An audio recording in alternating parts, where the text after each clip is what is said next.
Hello everyone, welcome back to our channel Maths Pathshala with Ankita. In this video, we are going to start your next exercise, which is 6.2. Okay, so theorem 6.6 is given to you. The line which are parallel to the same line are parallel to each other. आपके जो भी parallel lines होती है, suppose if this one is parallel to this one, okay, and this one is parallel to this one, so that means these are also parallel to each other. So आपको यही prove करना है यहाँ पे. Okay, so let's do it with an example. आपको next example दे रखा है यहाँ पे, example number 4. In the figure which 6.19, if the PQ is parallel to RS, okay, PQ is equals to RS. If these are the equal and angle MXQ, आपको यहाँ पे angle दे रखा है MXQ, this one is M, this one is X and Y, okay, and this line is A and B.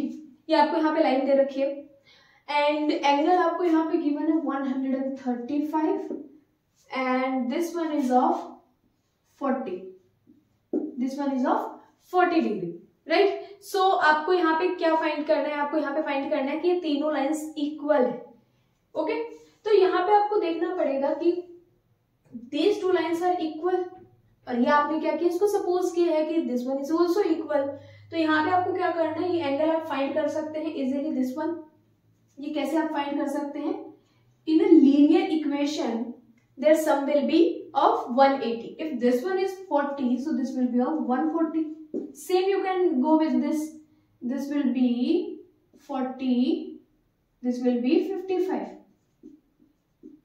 Okay, this will be 45. Not this one. This will be 45. यहाँ पे ये angle आपके पास 45 आ चुका है, right? अब आप क्या कर सकते हैं, यहाँ पे this one is 135 and this one is, क्योंकि हमने सपोज किया है these lines are equal, ये दोनों इक्वल है, हमें सिर्फ ये प्रूव करना है कि this one is also equals to this. Okay, तो यहाँ पे ये कैसे प्रूव कर सकते हैं, ये ट्रांसवर्स लाइन है आपकी. अगर कोई भी लाइन पैरेलल होती है तो वो ट्रांसवर्स लाइन होती है. ट्रांसवर्स लाइन जो होती है उसमें इंटीरियर जो है उन दोनों का सम भी कितना होता है, 180 होता है. दिस वन इज 180, सो यहाँ पे आपको ये मिल जाएगा 45. और लीनियर इक्वेशन से आपको क्या मिला है, this one is also 45, this one is also 45.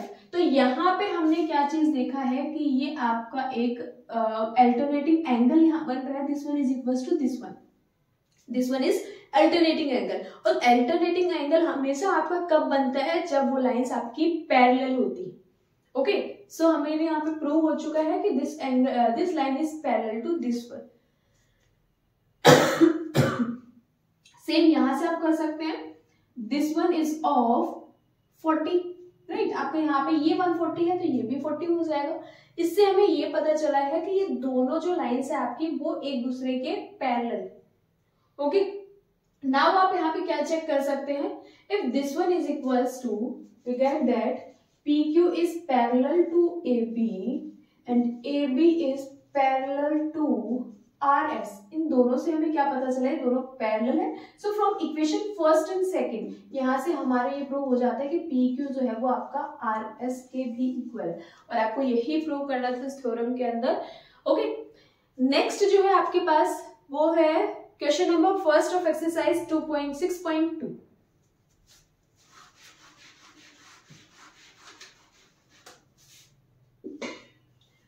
So question number 1 is, in the figure 6.23, if AB is parallel to CD, आपको यहाँ पे parallel lines given है.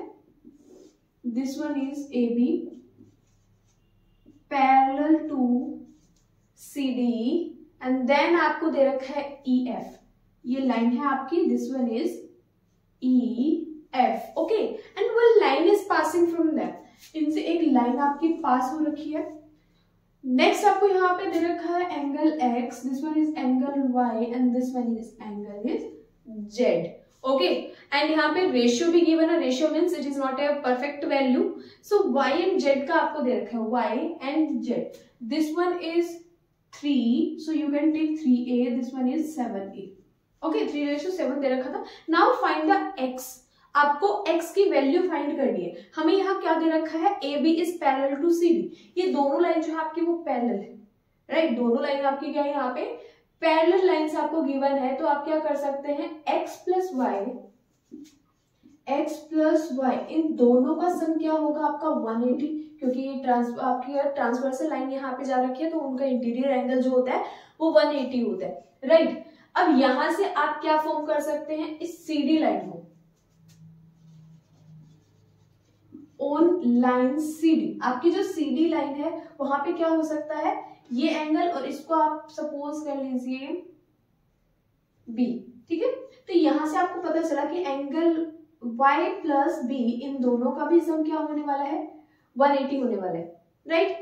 हमें प्रूव क्या करना है, यहाँ पे हमें सिर्फ x की वैल्यू फाइंड करनी है, हमें सिर्फ x की वैल्यू फाइंड करनी है। बाकी आपको यहाँ पे कुछ भी वैल्यू नहीं दे रखी है, पैरेलल आपको गिवन है, कुछ प्रूव नहीं करना है। You have to just find the value of x here. Okay, now आपको क्या करना है, if this one is 3a and b, इन दोनों का सम 180 हो चुका है, सिर्फ इसको यहीं तक रखिए।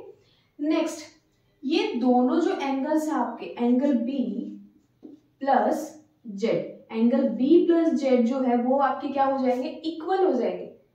क्या होंगे आपके, ये दोनों एंगल्स जो है वो इक्वल होंगे। This one is 7a, so this will be 7a। Okay, both are equal.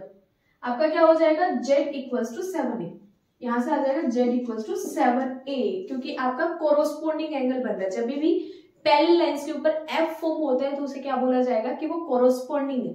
Okay, तो यहाँ पे ये कोरोस्पोंडिंग एंगल से आपको मिल चुका है z इक्वल्स टू 7a, ये 7a आ चुका है। अब यहाँ पे फिर से देख सकते हैं y प्लस b हमने लिया था। In equation 1 you can put the values, y means 3a plus b means 7a is equals to 180। यहाँ से this will be 10a equals to 180।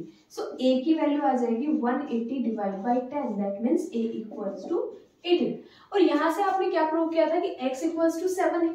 7a कैसे आए, ये आपके वर्टिकल अपोजिट एंगल्स हो चुके हैं, and this angle is also equals to this angle, आपको कोरोस्पोंडिंग एंगल है, because these lines are parallel to each other. तो जहां पे भी आपका f फॉर्म होता है, चाहे वो उल्टा हो, ऊपर नीचे, जैसे भी होता है, तो वहां पे क्या होता है, this angle is equals to this one corresponding angle. So यहाँ से x की वैल्यू जो है वो क्या आ जाएगी, 7a। सो 7 इंटू a क्या हो जाएगा आपका 18। Okay, 7 will be 18.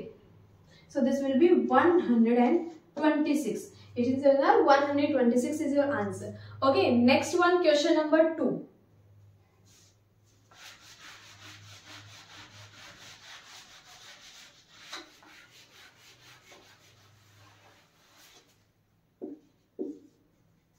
Now question number 2 is, you have given here the figure which is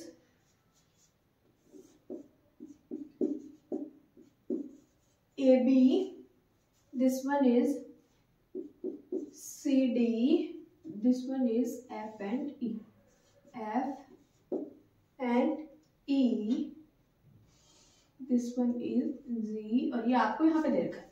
okay, तो ये आपको फिगर दे रखा है, AB is parallel to CD, AB जो है वो पैरेलल है आपके CD के।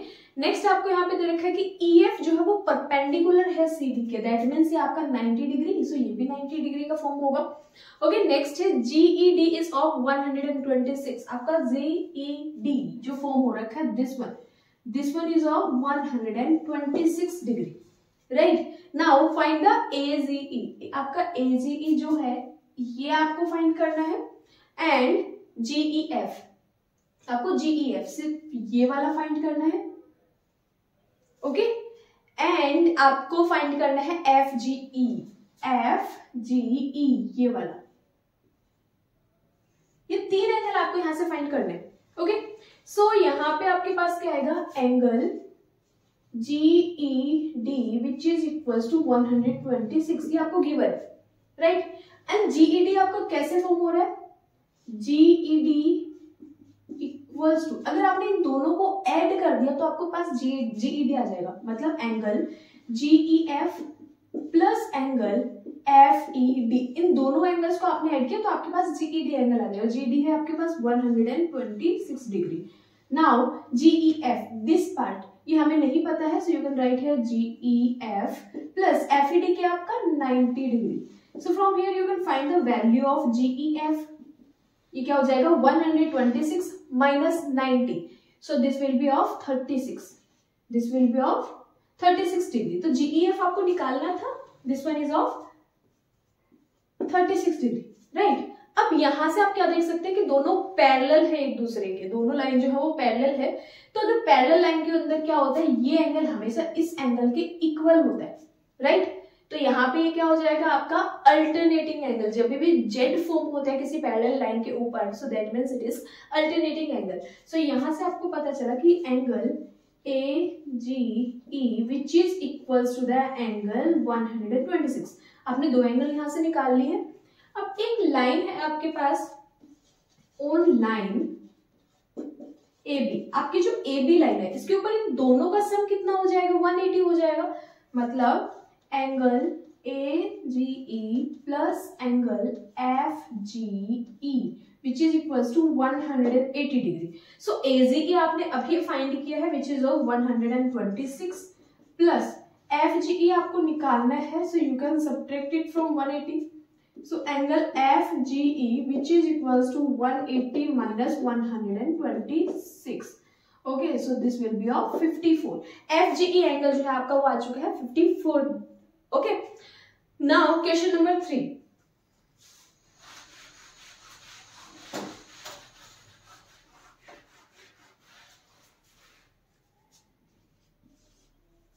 Question 3 के लिए आपको डायग्राम यहाँ पे गिवन है like this one is P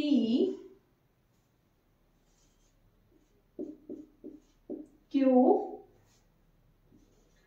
R S T, this one is of 130 degree.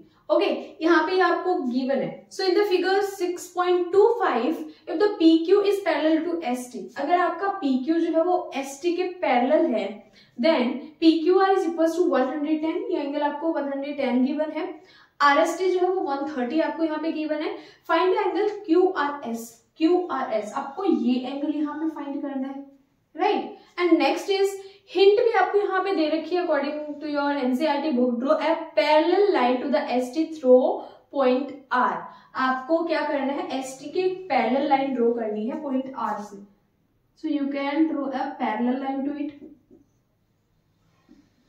Okay, ST के पैरेलल हमने ड्रॉ की है, so that means it is also parallel to the PQ, क्योंकि आपको ऑलरेडी गिवन था यहाँ पे कि PQ जो है आपका वो ST के पैरेलल है, ये आपको गिवन था। PQ is parallel to ST, so this one, suppose this one is AB, so AB is parallel to PQ, parallel to ST। ये तीनों लाइन अब आपकी पैरेलल हो चुकी है। अब यहां से हम क्या देख सकते हैं, this one is of 130, so this will be of 130। ये टोटल जो है आपका वो भी क्या हो जाएगा 130 हो जाएगा। हाउ, किसी भी पैरेलल लाइन के ऊपर अगर जेड फॉर्म हो रखा है like this one is Z, तो ये आपके एंगल्स क्या हो जाएंगे एक दूसरे के इक्वल हो जाते हैं, मींस अल्टरनेटिंग एंगल। तो यहां से हमें पता चला है angle TSR which is equals to angle SRA which is equals to 130। इसको आप क्या लिख सकते हैं, alternating angle. Okay, this one is alternating angle. अब यहां से क्या कर सकते हैं, these are parallel to each other, so आपका ये angle this one is R है, okay, at the point. So यहां से ये एंगल जो है आपका इन दोनों का सम क्या हो जाता है 180 हो जाता है। इन दोनों का सम क्या हो जाएगा 180। Why, because these are the parallel lines, और अंदर जो आपके जितने भी एरिया फॉर्म होते हैं, जितने भी एंगल्स फॉर्म होते हैं उनका सम 180 होता है। सो यहां से पता चला है कि PQR plus angle QRA which is equals to 180। तो यहां से PQR जो 110 है, सो QRA कितना हो जाएगा 180 minus 110 which is of 70। This one is of 70। Okay, तो यहां से आप क्या देख सकते हैं, एंगल ARS जो है वो टोटल 130 है। एंगल ARS जो है वो टोटल 130 है और ये किन दोनों को मिला के बना है आपका angle SRQ plus angle QRA। इन दोनों को मिला के 130 यहाँ पे बना है। This one is 130। SRQ हमें नहीं पता है, we can find, and QRA this one is of 70 degree. So यहां से आप निकाल सकते हैं SRQ which is of 130 minus 70. So your answer is 60. Okay, answer is 60. This one is of 60 degree. आपको यही प्रूव करना था only. Okay, next one, question number 4.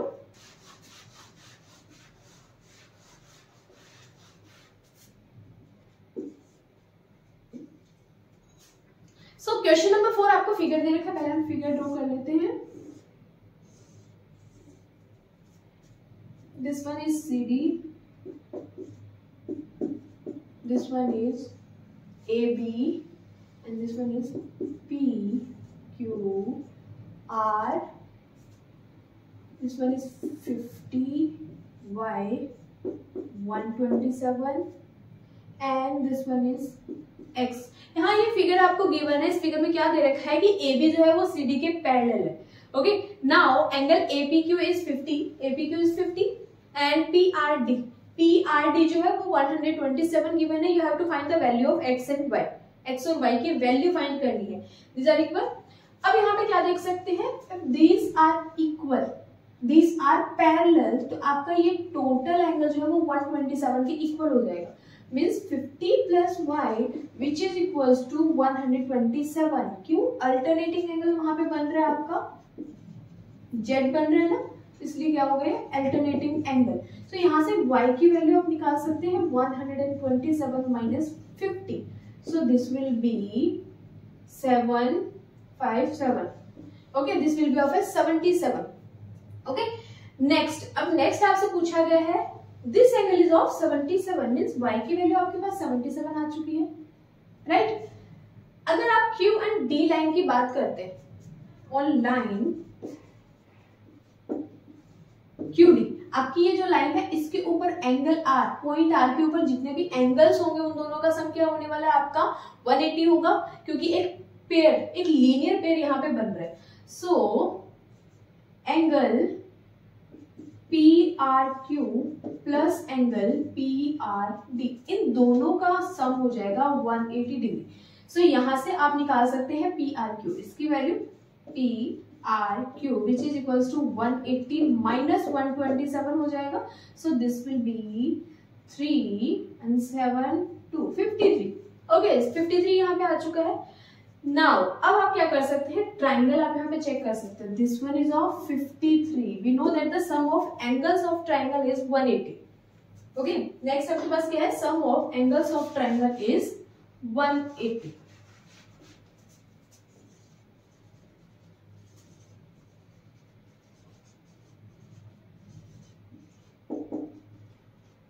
So यहाँ पे हो गया है 77 plus 53 plus x equals to 180. So this will be 10 and 12 130. 130 plus x equals to 180. So x will be 130 minus 180 minus 130. So x will be of 50. यहाँ पे आपके पास आ चुका है 50. So we have find the value of x and y.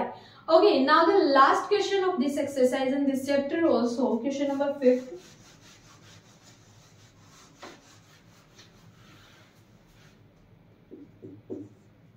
Now we have given the figure. This one is PQRS. These are the mirrors. Okay, these are the mirrors.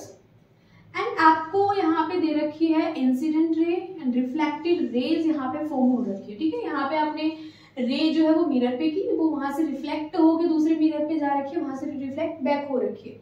Okay, okay, this much only. Now the question is, in the figure 6.27, PQ and RS are the two mirrors placed parallel to each other. These are the two mirrors which are placed parallel to each other. So an incident ray AB strike on the mirror PQ at B. This one is B and this one is C. आपका एक रे यहाँ पे डाली जा रही है B के ऊपर, वो स्ट्राइक बैक होके दूसरे मिरर पे जा रखी है एट पॉइंट C एंड वहां से क्या हो रखा है, वो रिफ्लेक्टेड रे वहां पे निकल रखी है. देन आपसे पूछा गया है reflect along back CD, then prove AB parallel to CD. आपको ये प्रूव करना है कि AB जो है वो पैरेलल है CD के. ठीक है, AB जो है वो पैरेलल है CD के. This one is AB and this one is C and D. हमें ये प्रूव करना है कि दीज आर पैरेलल लाइंस और नॉट. हमें ऑलरेडी यहाँ पे गिवन है PQ is parallel to RS, but we have to prove that AB is parallel to CD. Okay, now आपको क्या करना है, जब भी आप according to the reflection of laws of reflection आपने पढ़े, right, in the class 10th आपने पढ़े laws of reflection. Two types के थे कि आपका जो भी रेस होती है वो एक ही पॉइंट से क्या होती है, incident ray and reflected ray same point पे आपकी लाई करती है, सेम प्लेन पे लाई करती है. एंड सेकंड आपको क्या बोला गया था कि आपकी नॉर्मल रे जो है वो क्या होती है, आपके बाइसेक्ट करती है इन दोनों एंगल्स को. मतलब angle of incident is equals to the angle of reflection, वो दोनों इक्वल होते हैं. सो एंगल ये 1 है, यहाँ पे एंगल 2 ले लेते हैं. This one is angle 3, this one is angle 4. तो हमने यहाँ पे देखा angle 1 is equals to angle 2 according to your laws of reflection. Okay, now angle 3 is also equals to angle 4 according to the laws of reflection. Okay, ये दोनों यहाँ पे आपने प्रूव किए हैं. अब ये नॉर्मल है, normal line means it is perpendicular to this one and it is also perpendicular to this one, so that means these lines are parallel to each other. यहाँ पे हमने प्रूव किया, हमने यहाँ पे देखा है कि परपेंडिकुलर है इन दोनों लाइन के अकॉर्डिंग, तो that means these lines also parallel.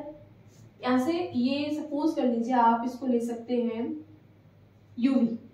Okay, तो यहाँ से BU is parallel to CV because these are perpendicular lines. तो यहाँ पे प्रूव हो चुका है, प्रूव करने की जरूरत नहीं है. आपको सब पता है कि अगर ये परपेंडिकुलर है एक दूसरे के, पैरेलल लाइन के अंदर अगर आपने परपेंडिकुलर ड्रॉ किया तो वो भी एक दूसरे के पैरेलल होते हैं. सो यहाँ से आपका क्या हो जाएगा, एंगल 2 जो है वो एंगल 3 के इक्वल हो जाएगा. पैरेलल है आपका, जेड फॉर्म हो रहा है बाय द अल्टरनेटिंग एंगल.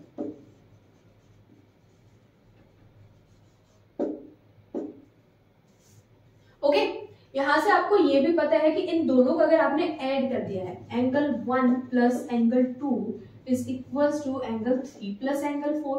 क्योंकि ये भी क्या है, आपके दोनों इक्वल होते हैं, ये भी दोनों इक्वल होते हैं. अगर दोनों को ऐड कर दिया तो वो भी इक्वल ही होने वाले हैं. ये आपके पास है. नाउ आप क्या कर सकते हैं, यहाँ पे ये अल्टरनेटिंग एंगल्स हो रखा था, हमें प्रूव क्या करना है कि AB is parallel to CD. That means हमें ये प्रूव करना है कि एंगल 1 जो है वो आपका एंगल 4 के इक्वल है. Equation number 3. So from first, second and third, इन तीनों इक्वेशन से आपको क्या मिल रहा है कि angle 1 which is equals to angle 2 which is equals to angle 3 and which is equals to angle 4. अगर चारों एंगल्स आपके इक्वल है, so that means AB is parallel to CD. Okay, चारों एंगल अगर इक्वल है तो इसका मतलब क्या होगा कि AB is parallel to CD. Okay, so we have done each and every question of this exercise. In your next video we are going to start your new chapter. Okay, chapter number 7. See you.